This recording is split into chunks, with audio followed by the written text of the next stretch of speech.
Once you are debt-free, house and everything. Dave is debt-free, house and everything. Suggesting right now, but you save up and buy a rental house. So that's number one, real estate. But work on this stuff we're getting ready to talk about until you've worked the baby steps. So if you're not familiar with what Dave's saying, he has his baby steps. Most of you know Dave Ramsey, and Dave Ramsey is a very controversial figure. You cannot debate the fact that he has helped millions of people feel more confidence towards their retirement and just overall financial strategy. In fact, he was a big influence on my partner, James. And if you don't know James, you can see this is his channel right here. He was a big impact where his parents, when they were growing up, just didn't have financial literacy. And Dave Ramsey, one of his early books, really helped them with that. So it's not me in today's video going, Dave Ramsey's the worst and he's terrible for everything. No, that's not what I'm saying. He actually has done a lot of amazing things. There are a few things he says that I do not agree with, and I'm going to go through those so that you can understand what actually he says maybe you should listen to and what maybe you should not listen to. And it's just my opinion. And Dave, if you end up watching this, this is not me saying I hate you. In fact, I think you've done amazing things for lots of people. Now, I don't align with a lot of your values, but let's make sure we can agree to disagree and have that good conversation, even if it's just me reviewing you in this video. Who knows, maybe you're reviewing me in a future video. If you're watching this going, I want guidance on an early retirement to help with everything regarding taxes and investments and withdrawal strategy and estate planning and all of that, I invite you to subscribe. I am the host of the Early Retirement Podcast. I am the vice president here at Root, and I'm a certified financial planner. Alex is in Houston, Texas. Hey, Alex, what's up? Hey, nothing much, Dave and John. Hey, so I've got this question that I haven't been able to find a good answer to, and essentially it has to do with early retirement and how best to fund that via mutual funds or however that best looks to be able to access it, when you're 50, 55. So the question they're asking Dave Ramsey right here, I know the audio is not perfect. The question they're asking is, what should I do to help fund this early retirement? Should I use mutual funds or stocks? And I know some money is locked up until I can get that 401k at, is it 59 and a half? Is it 55? So let's hear Dave's response.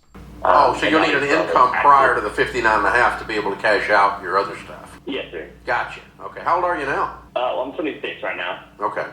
Before you worry about the answer to this question, so that this discussion is fine to have, but I want it to be a little bit theoretical for right now, okay? Okay. I don't want you to take your eye off the ball and go work on this stuff we're getting ready to talk about until you've worked the baby steps. So if you're not familiar with what Dave's saying, he has his baby steps, and you can see them right here. And these are the baby steps that he says, don't start thinking about an early retirement until you've gone through these. I'm not against that. I actually really like a lot of his baby steps. I like any action plan that really, like I said, gets people to take action, because too often people go, well, I don't know about a Roth or this or that. How much should I actually save? And they do nothing. So I'd rather they do something versus do nothing. And I don't think his baby steps are bad, but I do think you can start thinking about an early retirement a little differently than Dave. You're jacking up your regular retirement first. We don't need to talk about retiring early and you have no money in your 401k or Roth IRAs. You follow me? So what he just said there is he is saying, make sure to put money into your 401k. Don't start thinking about this whole early retirement thing. You better be saving for your retirement, because he, which I think is wise, is saying too many people get so jacked up about maybe early retirement and these different strategies. And what I think Dave is alluding to here, in fact, I know it, is there are a lot of people that don't have enough for retirement. Now, that's not most of you watching this channel, admittedly. Most of you guys have saved and invested well. And if you're new to the channel, well, I don't know where you are in your journey, but the majority of people watching my videos are, and it's because YouTube tells me, between 35 to 55 who've saved and invested well. Now, it doesn't tell me all the financial figures, but it tells me their age and gender and location. And so I assume most of you, if you're watching my content, I'm not doing videos on here's the best new credit card of 2024 and a travel hack. And that's not my style. My style is more regarding specifically, okay, how do we plan for healthcare? And when can I retire? And how do I think through these? So regarding what Dave is saying, he is talking to a way wider audience. And he's saying, make sure to save for retirement, because you know what a lot of people do? They save for an early retirement and then go, wait a second, that car's looking pretty good. I put $100,000 into my brokerage account. Yeah, it's for an early retirement, but I don't need to use it for that. I'm going to go buy that BMW. Let's do it. Have some fun. And then they don't have anything for retirement. So that's what Dave is saying. Now, most of you guys, now maybe there are times where you go, yeah, I'd like to buy this car or buy a home, but more often than not, you have a good 401k. You understand the principle of investing, and you actually have an opposite problem to what Dave is saying. Your problem is you are too heavy, and you might be saving investing so well, your 401k is going to be too large where you actually don't have a way to bridge the gap. So you might be 50 with millions in your 401k going, I don't actually know, do I need to keep adding that 401k or should I start putting money elsewhere, which is the opposite of what Dave is saying right here. Two ways that you can do that. Once you are debt-free, house and everything, and you're starting... Real quick, I'm going to let Dave talk more, but I disagree with this. Dave is debt-free, house and everything. Dave is anti-debt. I actually don't like debt. I like to buy my cars outright. Some people are like, why would you do that? You get a lower rate and do this. I go, I know. I just don't want to. I just don't like it. Financially, though, Ari, it's not optimal to the... I know. Financial planning to me is a personal thing. And not to me, I think to everyone. Finance is personal finance. And at the same time, when I buy my home, I am not going to go and buy it outright because that is a purchase that I can finance and do a whole lot better depending on, of course, when you're financing it. So the point here is Dave is anti-debt. I'm not anti-debt. I am, more often than not, use debt for two purposes. Are you going to go back and get educated? Graduate school and things like that, which might increase your income later or just quality of life, or if you're going to purchase a home. Anything else, I'm right there with you, Dave. Don't have debt before you're actually no debt, no credit card debt, no credit loans for anything else. So I'm with you, Dave, on that, except the home purchase. Now, let's see what he has to say here. To really load up your regular retirement funds, and you want to do some additional investing that you can access earlier before 59 and a half. One is you can begin to save and pay cash for real estate. And obviously real estate throws off an income from the first day if it's income producing real estate, which is the only kind I'm suggesting right now. But you save up and buy a rental house. You save up. So that's number one, real estate. Real estate is a good option. I like real estate. My parents really liked real estate, and it was involved when I was growing up. Everyone's talked about real estate. I see real estate as an option, but I don't love it as much as Dave. And Dave just said your number one thing. He just said it. You heard it. He said the number one thing, your first option, if you've saved and invested well to your 401k and you have extra money, you're going, where should I put it for this early retirement, this potential date where I no longer need to keep working? And if most of you don't know my definition, I don't even like the word retirement. I prefer recreational employment. Are you working because you want to or because you have to? Most of my clients don't actually stop working. They go, wow, really good to know. I don't need to keep working and I'm no longer going to. Or I am going to keep working, but it's only because I want to. Normally those are what occurs. So the point here, Dave is saying get a rental property. Now the reason I don't love that idea is because a lot of people come to me and what's called a cap rate. A cap rate tells you how good is this rental property. So Dave is going, hey, if you could go get a rental property and have it start throwing off income tomorrow, that's great. But more often than not, people go, you know what, but I need a lot of money to put that down. Like I need $60,000-$80,000 or something to go get that property. I don't have that quite yet, and I'm saving and investing for it. And what if it turns out I buy this property and it doesn't work out? Or if it turns out I don't want to be a landlord and that takes more time and energy. So I personally don't have rental properties. I am very familiar with the tax benefits. I am choosing to invest in the stock market into things like REITs, which are real estate investment trusts. So I still have exposure to real estate, but I want it completely passively, even if that means a lower return because it gives me my time back. And I want to spend all my time doing what I love most, which is my job and spending time with my family. I don't want to be managing real estate. Now, some of you are going, yeah, but you could pay a property manager. You absolutely can. But once you take all of these costs out, now we have to ask ourselves, okay, is that going to generate a return that's better than the stock market, which has more ups and downs, but I don't have to ever attend a single meeting? There's absolutely no effort involved in my part other than understanding there is volatility that's going to come. And I have tens of thousands of companies I'm invested in versus one property. And I have clients that love real estate and they want to pair it with their equities. I have clients that go all equities. I have clients that are all real estate. I've seen it all. This is just my personal preference. I do not like Dave's example here of the first thing you should do. In my opinion, the first thing you should do is get your superhero account, your brokerage account, your taxable account. All means the same thing. It is a non-retirement account that you can put money in. There's no limit. It can grow as much as you'd like. Yes, you pay taxes, capital gains when you take it out, but there's no 59.5 lock on these monies. So what I want you to do is, in my personal opinion, grow that money to a sizable spot. Let's call it $200,000-$300,000. Now at that point, once you have that amount in there, you can start to determine, do I want a real estate property? Do I want to keep investing? Do I like this? But make sure you get a sizable amount there, because a lot of my clients, now this guy who's Dave is giving guidance to is 26. He's very different position than a lot of you who are in your 30s and 40s going, well, I need this amount to be at 500,000. So if I retire at 50, I can spend 100,000 a year for 5 years until I can maybe tap into some other income sources. So I don't love Dave's first example of real estate because I'm not a pro real estate guy. Now, real estate has its value. I see trust me, I know it very well. I actually did a video commenting on real estate, specifically Graham Stephan. So if you want to see me discuss Graham Stephan, you can see that right here. So let's continue on. Up and buy a small apartment complex or a little office building or something, and you begin to work that way. That is obviously money you can access at any time, and you have to. No, you cannot access that at any time. What if there are tenants there? What if they've signed a deal? Now they're there for a year, and it turns out you want the money to go do something. You might be able to sell it and kick them out, but you might actually take a loss. So by Dave saying, yep, you can just get it at any time, you cannot. That is an illiquid investment. Doesn't mean it's bad, but let's continue on. The rent that comes off of it, it's not optional. The second thing you can do is you can invest in what are called low turnover mutual funds. Now, the way a low turnover mutual fund works is they don't turn the stocks in the mutual fund over. They don't sell anything. Dave is being very nice and educating this investor who's 26, but the truth is all he is saying is buy a mutual fund. When he's saying low turnover, he's talking more about index funds. So my dopey example here, and I've given this to a lot of my clients and it resonates, which is why I like to tell it. I'll ask my clients, I'll say, what grocery store do you go to? They're like, what do you mean? What does this have to do with investing? I go, just humor me.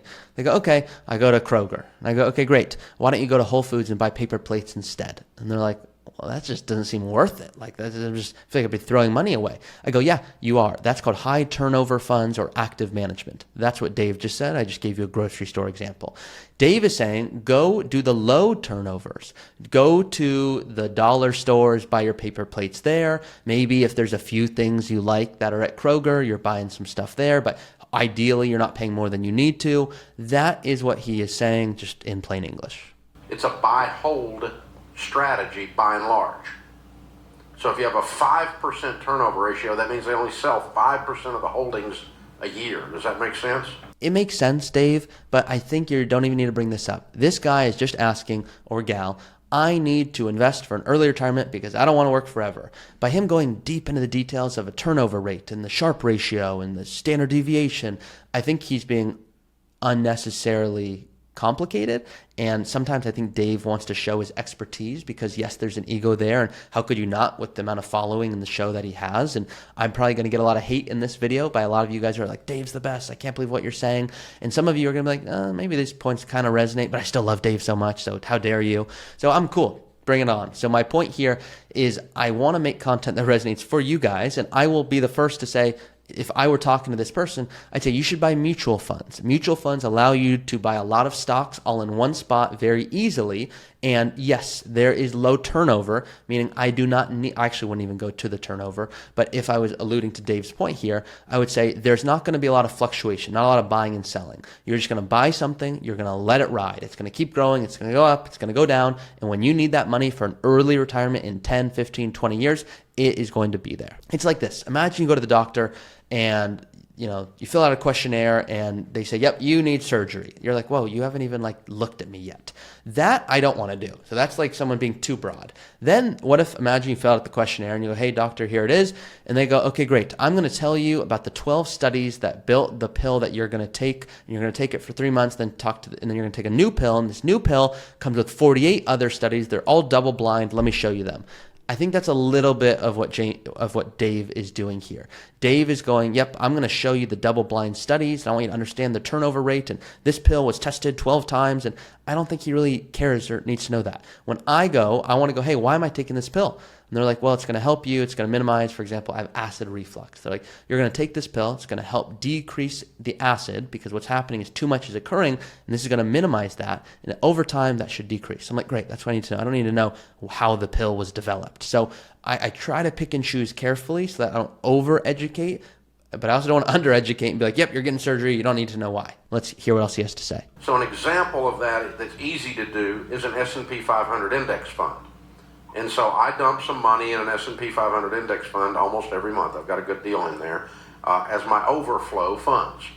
because that money then grows and I don't pay any taxes on the growth, or hardly any, until I actually pull it out and use it. And if I've left it in there at least a year, when I pull it out and use it, I pay capital gains rate on the taxes rather than ordinary income rate on my taxes. So Dave, you're exactly right, and I am with you on this, but there's a few things you're missing.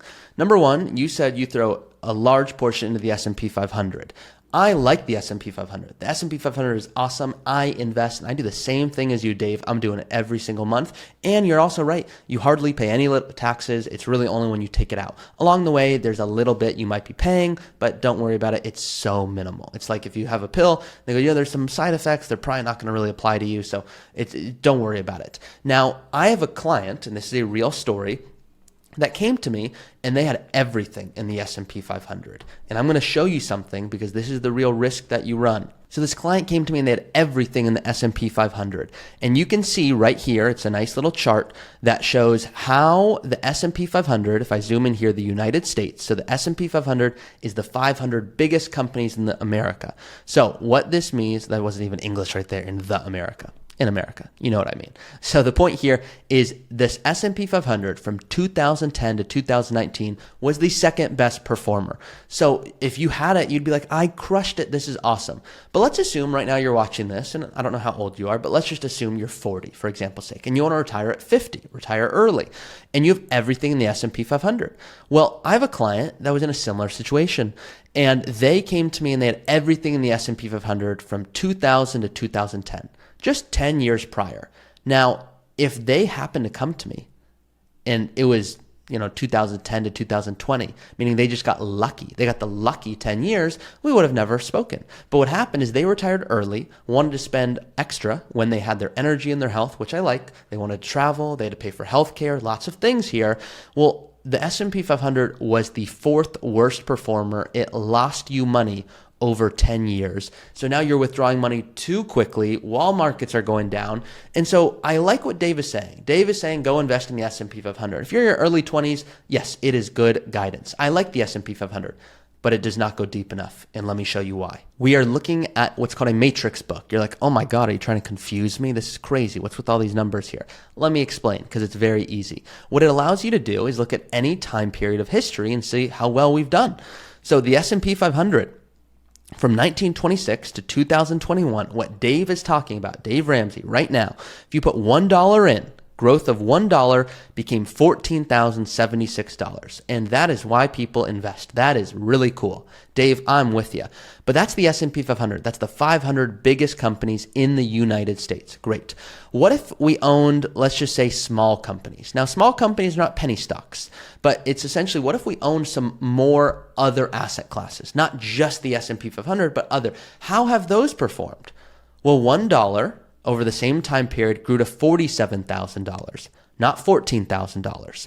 And so it's not me saying, Dave, you're wrong. It's me saying, Dave, the S&P 500 is great. I put additional money into the S&P 500. I like it as well. But you should consider also putting your money, if we have a long time horizon until we need the funds, in other asset classes. For example, small cap value. Historically, this is one of the best performers. $1 in this part of the market grew to $134,000 over 100 years. So now imagine you don't have $1, but you have $100,000.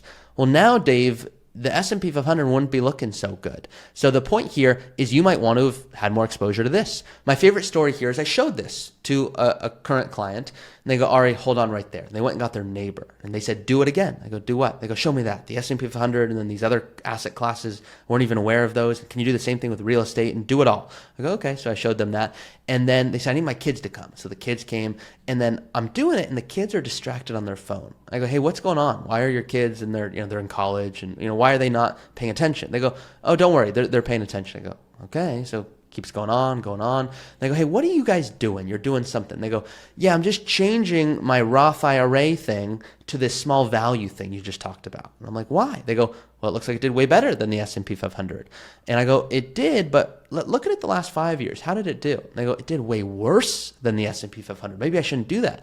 I go, we don't want to just look at 5 years or 10 years or 15 or 30 or 100. You need to look at a big time frame and when you need the money. So Dave is not wrong by saying go invest in the S&P 500. But if you did that, versus investing in other asset classes, you could have done a whole lot better, retired a whole lot earlier, and spent way more money. So don't just have the S&P 500, have other ones too. If you want more guidance on that, I have a whole video right here where I go through this in detail. So if you're thinking about an early retirement in the S&P 500, you can watch it right here. Now, I can keep beating up Dave Ramsey, and maybe I will in the future, but I want to hear from you guys. Was this helpful? And Dave, hopefully it didn't feel like I was beating you up. I think what you do is great, and you educate a lot of people about investing. Now, there are some other values you share that I do not share, which I will not go into in today's video, but what I care about is that all of you are at least taking action and feeling confident about your early retirement, which is why I love this channel, doing these videos and making content for you guys. So if this was helpful, please like it and comment. If there's another video, meaning if you guys go, hey, I'm watching this video right now, what are your thoughts on this?